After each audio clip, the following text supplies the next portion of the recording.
అడవిలో ఒక చిన్న మినుగురు పురుగు ఉండేది. దాని పేరు జ్యోతి. మిగిలిన మినుగురు పురుగులన్నీ రాత్రిపూట మెరిసి ఆడుకునేవి, కాని జ్యోతికి మాత్రం చీకటి అంటే భయం. జ్యోతి తన మెరుపును దాచుకుని, తన చిన్న పుట్ట గొడుగు ఇంట్లో సురక్షితంగా ఉండేది. చీకటి చాలా పెద్దగా ఉంది అని ఆమె అనుకునేది. ఒక రాత్రి జ్యోతి తన కిటికీలోంచి చూస్తుండగా ఒక చిన్న గొంగళి పురుగు ఏడుస్తూ కనిపించింది. ఆ గొంగళి పురుగు పేరు పింటూ.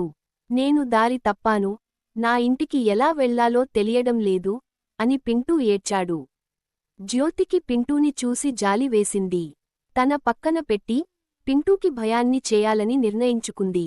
భయపడకు పింటూ, నేను నీకు దారి చూపిస్తాను అని జ్యోతి అంది. తన చిన్న మెరుపును పెద్దగా వెలిగించి పింటూ ముందు ఎగురుతూ దారి చూపించింది. జ్యోతి మెరుపు వల్ల చీకటి అంత భయంకరంగా అనిపించలేదు. పింటూ కూడా ధైర్యంగా నడవడం మొదలుపెట్టాడు. చివరికి వారు పింటూ ఇంటికి చేరుకున్నారు. పింటూ తల్లిదండ్రులు అతన్ని చూసి చాలా సంతోషించారు. ధన్యవాదాలు జ్యోతి, నీ మెరుపు చాలా అందంగా ఉంది అని పింటూ అన్నాడు. జ్యోతికి తన మెరుపు గురించి సిగ్గుపడాల్సిన అవసరం లేదని అర్థమైంది. ఆ రోజు జ్యోతి చీకటికి భయపడలేదు. తన మెరుపును ఇతరులకు సహాయం చేయడానికి ఉపయోగించింది. తన ధైర్యం తనలోపలే ఉందని ఆమె తెలుసుకుంది.